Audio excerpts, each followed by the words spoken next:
Snowbell Village was the kind of place that looked as if it had been invented to be remembered gently. It rested in a bowl of mountains where the wind learned to quiet itself and where snowfall didn't arrive with drama. It arrived the way a blanket arrives, without asking permission, without needing applause. The rooftops became rounded, the fences softened, the cobblestones blurred into pale ribbons. Even the lamplight seemed warmer when the world turned white. Most evenings in Snowbell, people moved slowly. Doors were closed carefully. Boots were set by hearths to dry. Tea was poured with both hands, not because it was heavy, but because it was precious. The village carried the unspoken agreement that nothing needed to be rushed. And in the middle of that small, snow-dusted world lived a cat named Mallow. Mallow was not a large cat, and he was not particularly dramatic in his movements.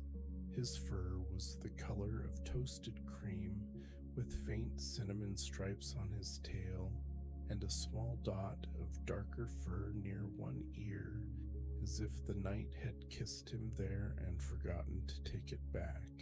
His eyes were green in the way pine needles looked when the sun was low. He belonged, if belonged was the right word, to Elin, the lantern maker. Elin's workshop sat close to the village square, where the old stone fountain slept under a dome of snow. Her windows were always lit, and not just because she made lanterns. Aylin liked light. She liked how it made quiet things feel friendly. Inside the workshop, there were shelves of glass chimneys, brass frames, tins of oil, bundles of wick, and little tools that looked like they were designed to repair delicate dreams. Lanterns of every kind hung from the ceiling, round ones, tall ones shaped like pears, ones shaped like stars. Some had stained glass panels that colored the room in warm fragments: amber, rose, honey. Mallow's favorite lantern was the smallest one, a palm-sized brass lantern with a handle shaped like a curled leaf.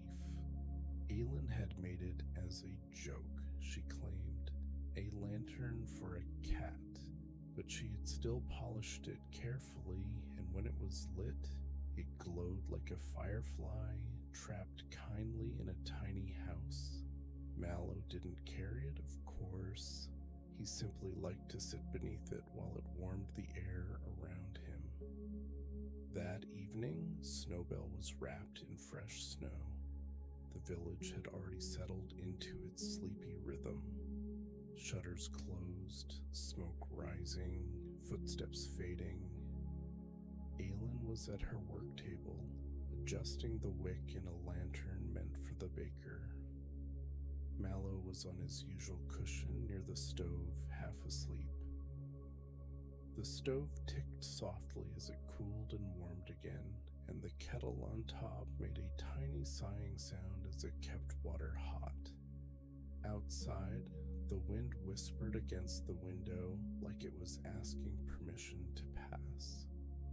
Aylin leaned back and stretched her fingers. "All right," she said softly, as if speaking louder might disturb the snow.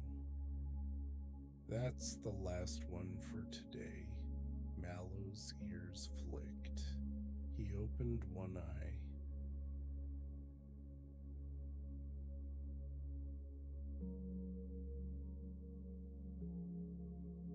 Elin smiled at him.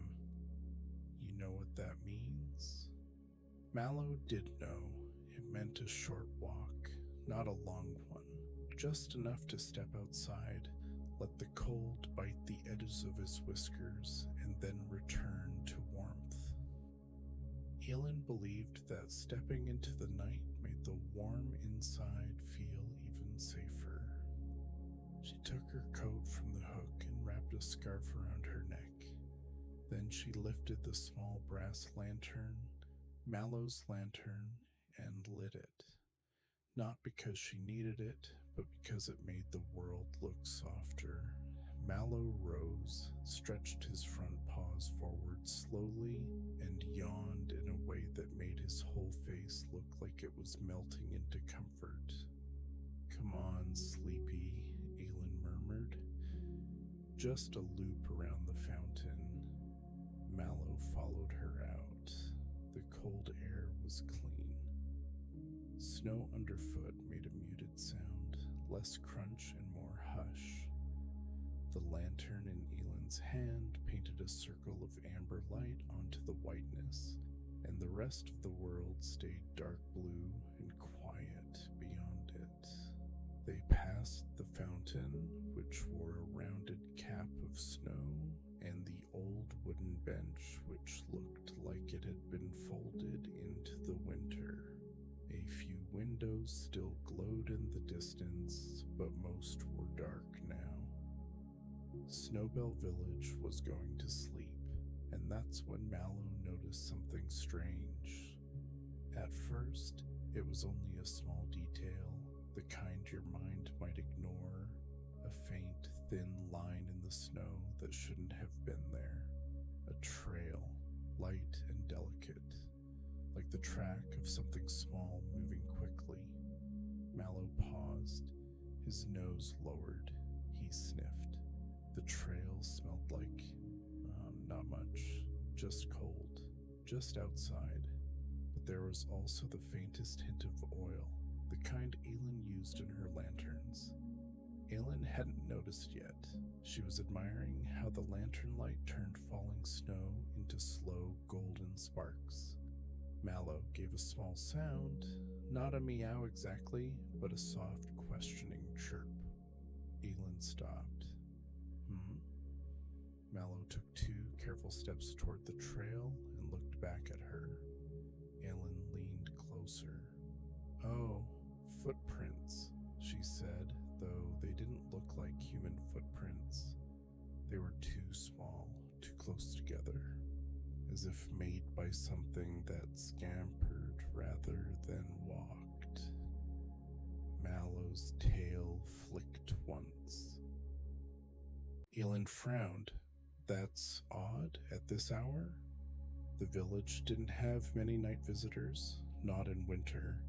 The roads were too quiet, too covered, too sleepy. Mallow moved forward, following the trail. Aelin hesitated, then followed too, holding the lantern out slightly. They rounded the edge of the square toward the narrow lane that ran behind the bakery and toward the small footbridge over the stream. The snow fell steadily, soft and patient. The trail continued. Mallow's paws made almost no sound. Aelin's boots were gentle too. And then, near the bridge, Mallow saw it. Something small moved in the snow. A shape, quick and low to the ground. It stopped when the lantern light touched it. It was a kitten. Not much bigger than Mallow's head, with dark fur that looked like it had been dipped in night. Its eyes were wide, its whiskers were dusted with snow. It was shivering. The kitten didn't run, though fear sat in its posture. Instead, it looked as if it was too tired to decide between escape and collapse, like a tiny creature that had been walking too long and hadn't planned for winter. Aelin knelt carefully, lowering the lantern so the light was softer, not direct. "Oh, sweetheart," she breathed. Mallow approached slowly. He stopped a paw length away, lowered his head, and sniffed. The kitten smelled like cold stone, snow, and something else. Wood smoke from somewhere not in the village. A different smoke, farther away. Aelin held out her gloved hand. "It's okay," she whispered. "You're safe." The kitten blinked slowly. That blink, long and heavy, wasn't a refusal. It was exhaustion. Mallow made a quiet sound, almost like a purr beginning, but not fully committing. Elin gently scooped the kitten into her scarf, cradling it close to her warmth. The kitten didn't resist. It only trembled and pressed its face into the folds of fabric. Mallow watched with calm attention, as if filing the moment away. "All right," Elin said softly. "Home. Warm first. Questions later." They returned to the workshop. Inside, the stove was still warm, the air smelling faintly of tea and brass and wood. Elin set the lantern down and carefully unwrapped the kitten onto a folded blanket near the stove. The kitten curled immediately into a small, tight crescent, shivering less as warmth seeped into its bones. Mallow sat nearby, not too close, just present. His eyes half-lidded, his body relaxed.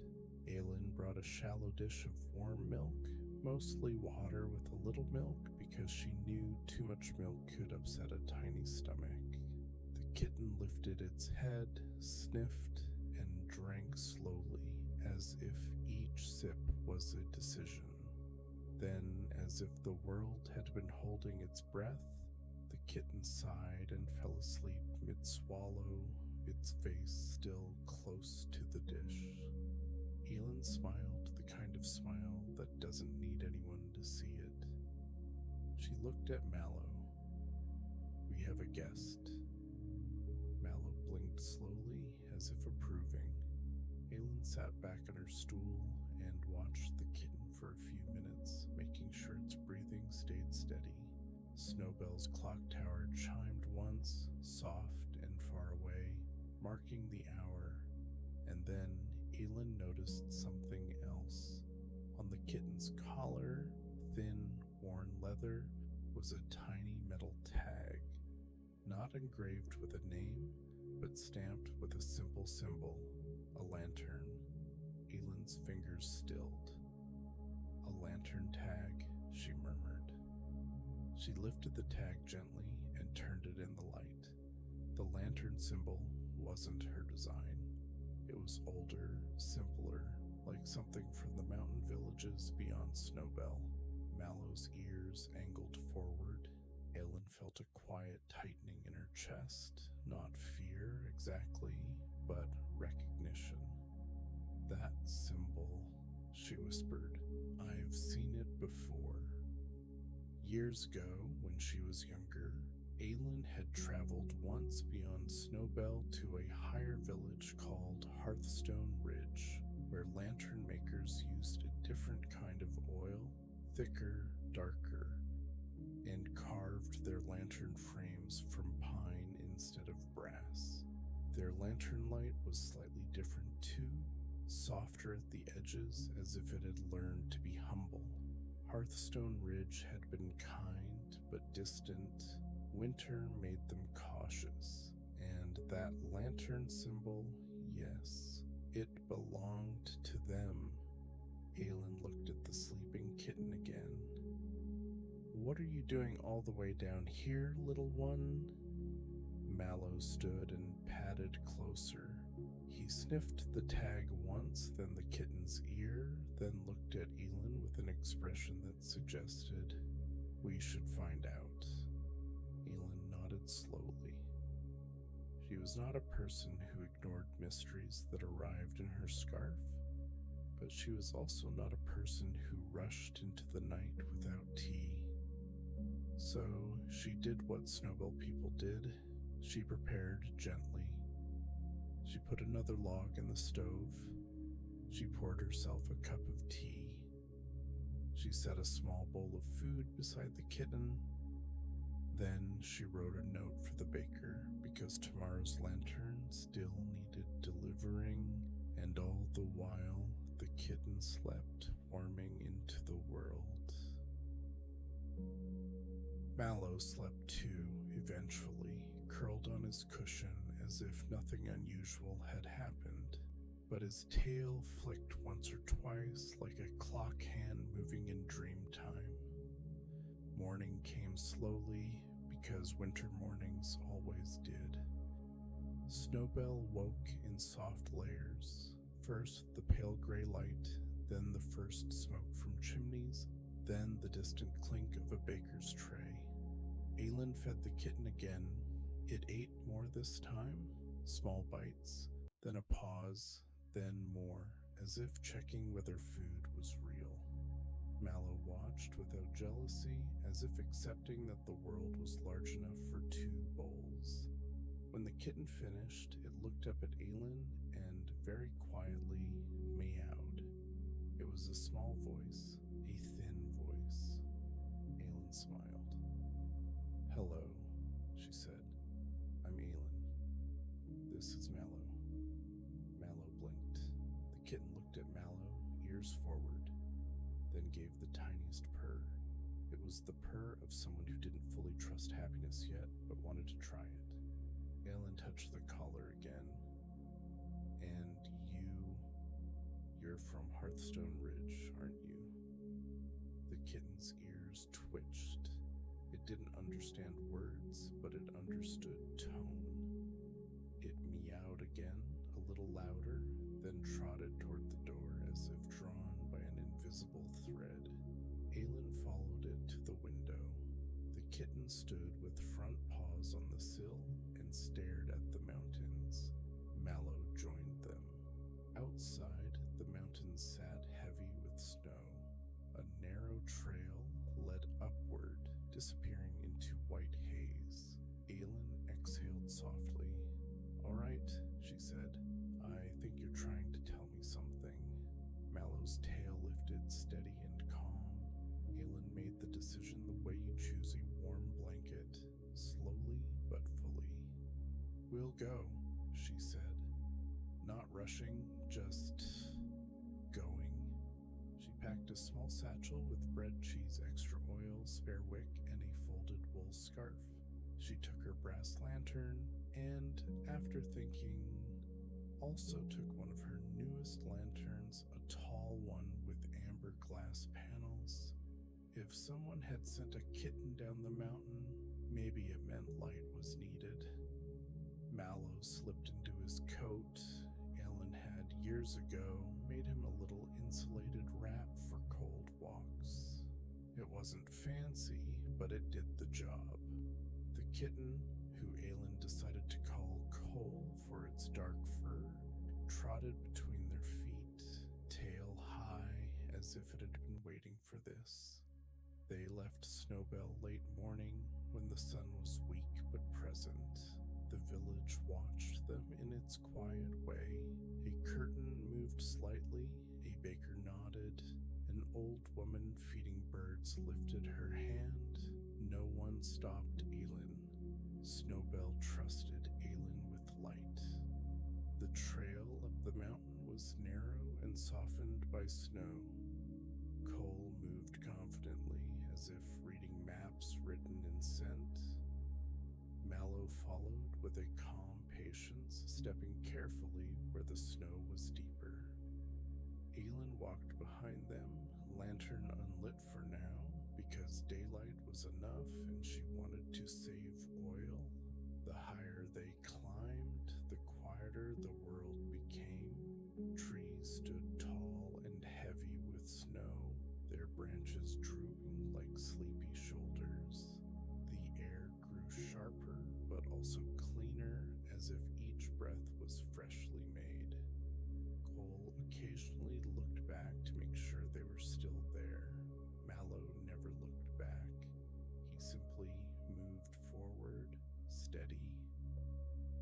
Hours passed without urgency. They stopped once under a pine where the wind was quieter, and Aelin shared a bit of bread with Mallow and a crumb with Cole.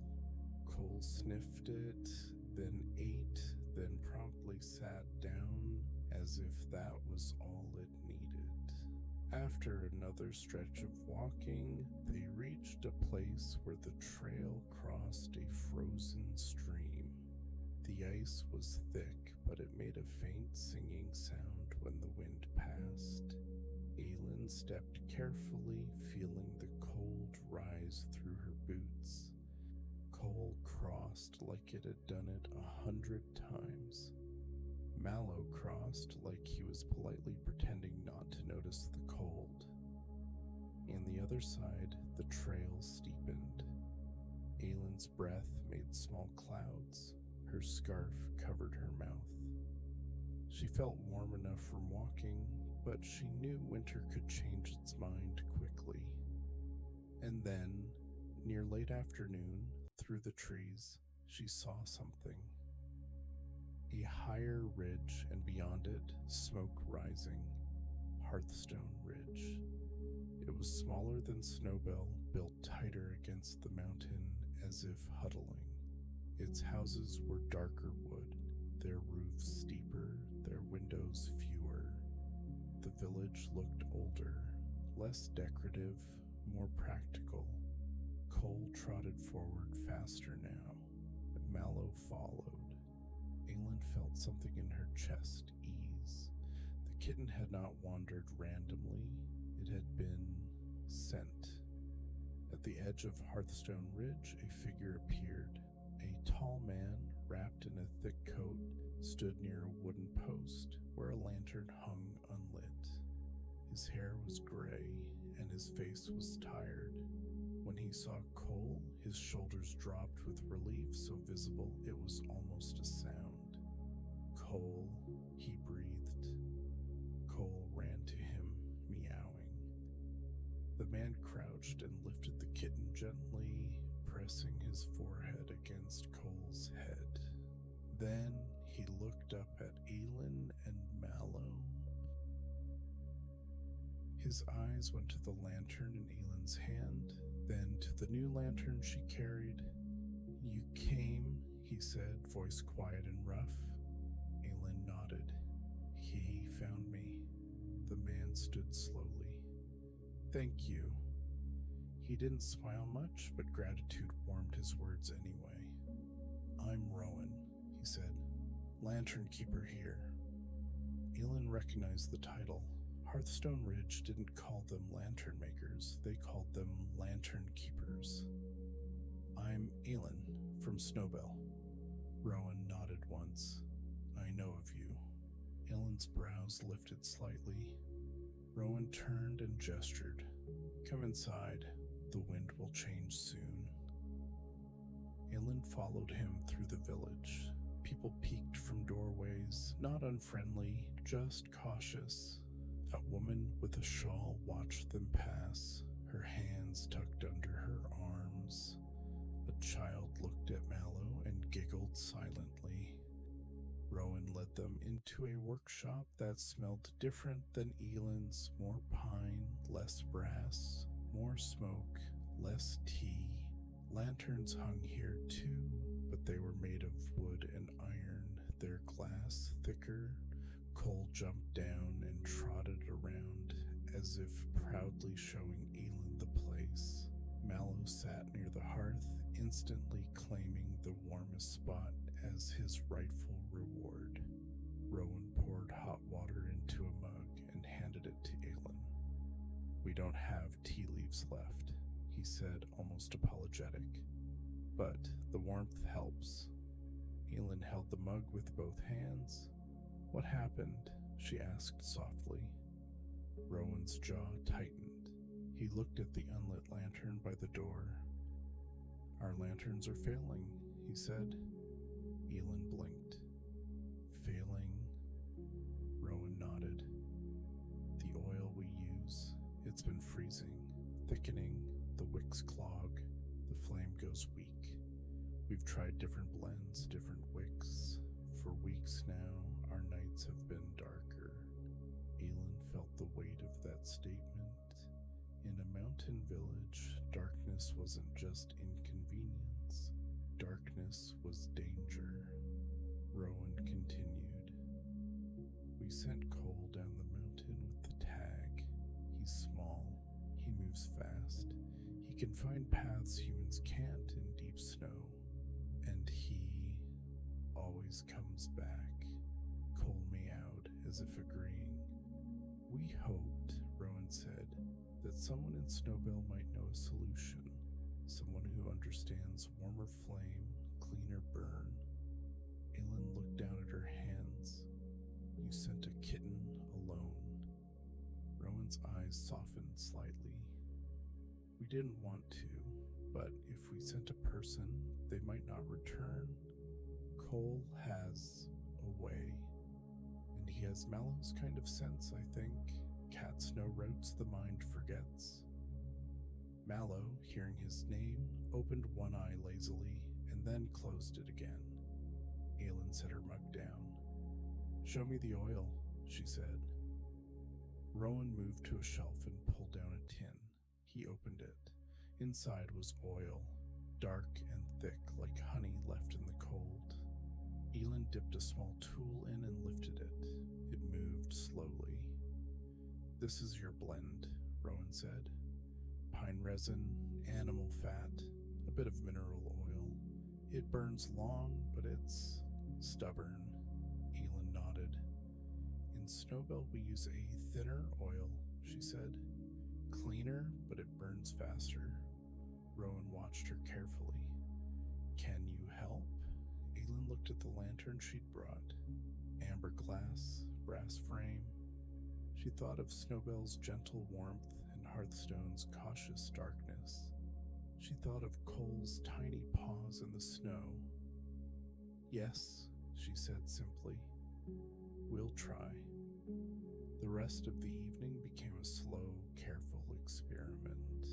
Aelin and Rowan worked side by side, measuring small amounts, warming oil near the hearth, testing wicks of different thickness. Mallow slept like a professional. Cole watched with the intense seriousness of a kitten who had delivered an urgent message. Aelin discovered that the oil wasn't only freezing, it was separating. The resin was clumping, the fat was thickening, the wick couldn't drink it properly. So we need, Aelin murmured, a stabilizer. Rowan frowned. We tried salt. We tried powdered charcoal. Aelin shook her head gently. Not that. She thought of something she used in Snowbell. A tiny pinch of beeswax melted into the oil to make it burn smoother and keep the wick fed evenly. Not much, just enough to change the oil's behavior. Do you have beeswax? She asked. Rowan hesitated. A little, for sealing jars. Aelin nodded. Bring it. Rowan returned with a small chunk. Aelin shaved the tiniest amount into a pot, warmed the oil, stirred slowly. The scent changed, still pine, but softer. They poured it into a lantern and lit it. At first, the flame flickered, uncertain. Then it steadied. It brightened, not harsh, not loud, just reliable. Rowan exhaled as if he'd been holding his breath for a month. Aelin watched the flame's edge. It didn't sputter. It didn't shrink. It's feeding, she said quietly. Rowan's mouth curved into something close to a smile. It's feeding. Cole meowed triumphantly and trotted in a small circle as if celebrating silently. Mallow opened both eyes, looked at the steady lantern, and yawned in approval. They tested another lantern. Same result. Then another. By late night, Rowan's workshop glowed. Not brightly, Hearthstone didn't do bright, but enough that the corners of the room looked less threatening. Rowan leaned his elbows on the table. You did it, he said. Aelin shook her head. We did. Rowan looked at Cole and Mallow. They did, he added softly. Cole walked walked over and bumped his head gently against Aylin's leg. Aylin smiled, tired now. The good kind of tired, the kind that arrives after something has been made safe. Rowan offered Aylin a small room to sleep in, just a bed, thick blankets, and a window where the snow pressed quietly against the glass. Aylin accepted because refusing warmth in winter was foolish. Mallow and Cole came too, of course. Mallow jumped onto the bed and curled into a perfect loaf. Cole hesitated, then climbed up and pressed against Mallow's side as if borrowing confidence. Mallow tolerated it with the calm dignity of an older cat who knows that warmth is meant to be shared. Aylin sat on the edge of the bed and listened. Outside, Hearthstone Ridge had begun to glow. Lanterns, one by one, were being lit in windows and along paths. The village didn't celebrate loudly, it simply became less dark. Aylin's eyelids felt heavy. She thought of the morning trail, of Snowbell's quiet square, of how Cole had found her. She reached over and scratched Cole gently behind the ear. Cole purred, softer now, steady. Mallow purred too, like a low engine warming. Aylin lay back. The room was warm. The bed was heavy with blankets. The snow outside moved slowly. And somewhere beyond her door, Rowan was likely still testing lanterns, making sure the light would hold. But Aylin didn't need to worry about that now. The flame was steady. The night was quiet. The cats were warm. And sleep arrived the way it always did in winter villages. Without hurry, without announcement.